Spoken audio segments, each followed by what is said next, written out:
Di era modern, ketakutan manusia tidak lagi selalu lahir dari hutan gelap, gua terpencil, atau legenda kuno yang diwariskan secara turun-temurun.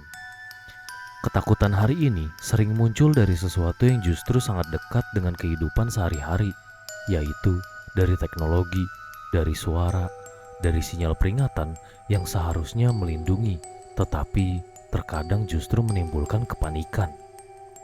Salah satu simbol paling kuat dari ketakutan modern itu adalah sebuah sosok yang dikenal dengan nama Siren Head. Nama ini mungkin terdengar seperti karakter horor biasa, namun dalam waktu singkat, Siren Head berkembang menjadi fenomena global.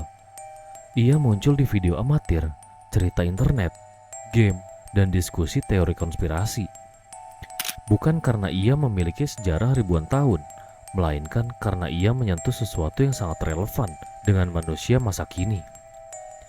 Untuk memahami Siren Head, kita perlu melihatnya bukan sebagai legenda kuno, bukan pula sebagai makhluk nyata yang diburu, tetapi sebagai cerminan ketakutan yang lahir di zaman modern.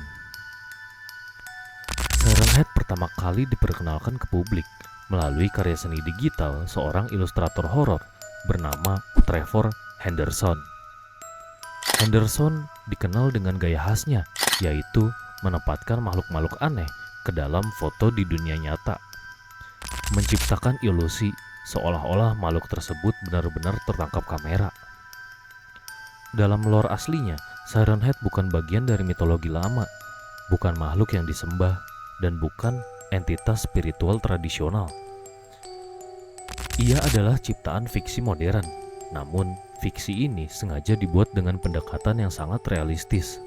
Seolah-olah Siren Head adalah sesuatu yang bisa saja luput dari perhatian manusia. Siren Head digambarkan sebagai makhluk humanoid dengan tinggi antara 9 hingga 12 meter. Tubuhnya sangat kurus, menyerupai rangka yang dibungkus kulit kering dan gelap. Ia tidak memiliki wajah, mata, ataupun mulut. Di bagian kepalanya hanya terdapat 2 sirine besar yang menyerupai pengeras suara darurat. Makhluk ini tidak hidup di kota besar ataupun di pusat keramaian. Dalam hampir semua penggambaran resminya, Siren Head berada di lokasi terpencil, seperti hutan, ladang kosong, desa yang hampir ditinggalkan, atau wilayah yang jarang dijangkau manusia. Tempat-tempat yang secara alami sudah sunyi, sehingga suara sekecil apapun akan terasa mencolok. Yang membuat Siren Head menakutkan bukan kekuatan fisiknya, melainkan suara. What the hell is going on? Dalam lore ciptaannya, Siren Head mampu memutar berbagai jenis bunyi melalui sirinenya. Mulai dari sirine peringatan darurat, suara radio yang terdistorsi, hingga rekaman suara manusia. Namun, suara-suara itu tidak muncul secara acak. Siren Head menggunakan bunyi yang sudah akrab di telinga manusia, bunyi yang secara naluriah sudah dipercaya. Bunyi yang memancing rasa ingin tahu, rasa panik, atau rasa empati. Dalam banyak cerita, korban Siren Head tidak diserang secara langsung. Mereka mendekat dengan sendirinya, tertarik oleh suara yang terdengar seperti permintaan tolong atau peringatan bahaya. Disinilah Siren Head berbeda dari monster horor konvensional. Ia tidak mengejar, ia hanya menunggu. Secara resmi, penciptanya tidak pernah mengatakan bahwa Siren Head adalah makhluk nyata atau berdasarkan legenda tertentu. Namun justru karena ketidakjelasan inilah, Siren Head berkembang menjadi wadah berbagai interpretasi. Sebagian orang mengaitkannya dengan ketakutan terhadap teknologi. Sirene adalah simbol modern, peringatan bahaya, evakuasi, perang, atau bencana alam.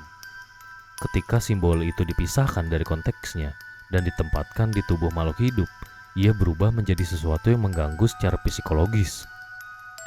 Siren Head seolah mewakili dunia yang terus berbunyi, tetapi tidak selalu memberi kejelasan.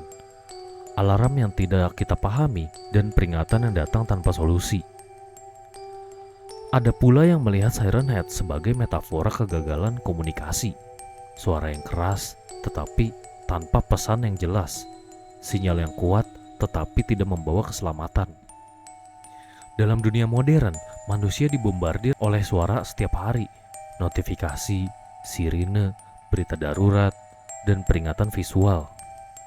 Namun semakin banyak suara itu muncul, semakin tumpul pula kepekaan manusia terhadapnya. Siren Head adalah personifikasi dari kebisikan itu. Ia terus berbunyi, tetapi tidak pernah benar-benar didengar. Menariknya, meskipun Siren Head sering disebut dalam konteks konspirasi atau penampakan, tidak ada satupun bukti yang menunjukkan bahwa makhluk ini pernah diklaim sebagai entitas nyata oleh sumber resmi. Video penampakan, rekaman suara, dan cerita yang beredar semuanya berakar dari fiksi internet dan kreativitas komunitas horor. Namun, fenomena ini justru menunjukkan sesuatu yang penting, bahwa di era digital, batas antara cerita dan kepercayaan bisa menjadi sangat tipis. Ketika sebuah konsep horor terasa relevan dengan ketakutan nyata manusia, ia bisa hidup jauh melampaui niat awal penciptanya. Siren Head tidak bertahan karena orang percaya ia ada secara fisik. Ia bertahan karena maknanya terasa masuk akal. Ia muncul di tempat-tempat sunyi, sama seperti ketakutan manusia sering muncul ketika tidak ada distraksi. Ia menggunakan suara yang dikenal, sama seperti ketakutan sering datang dari hal-hal yang seharusnya melindungi kita. Dalam konteks ini, Siren Head bukan monster yang harus diburu atau dikalahkan. Ia adalah simbol dari dunia yang terlalu bising, simbol dari peringatan yang kehilangan makna, simbol dari manusia yang perlahan berhenti mendengarkan. Pada akhirnya, Siren Head tidak pernah dimaksudkan untuk menjadi legenda kuno atau makhluk nyata yang berkeliaran di hutan. Ia adalah cerita modern, lahir dari era sinyal, teknologi, dan kecemasan kolektif. Ia mengingatkan kita bahwa ketakutan paling efektif bukan selalu datang dari sesuatu yang asing, melainkan dari hal-hal yang sudah sangat kita kenal, yaitu suara, peringatan, ataupun sirine. Dan mungkin bagian paling menyeramkan dari Siren Head bukanlah bentuknya yang menjulang tinggi di kejauhan, melainkan fakta bahwa di dunia yang terus berbunyi ini, kita semakin sulit membedakan antara peringatan yang harus didengar dan kebisingan yang harus diabaikan. Karena menurut kita semua suara terdengar sama. Bahkan bahaya pun bisa terdengar biasa saja.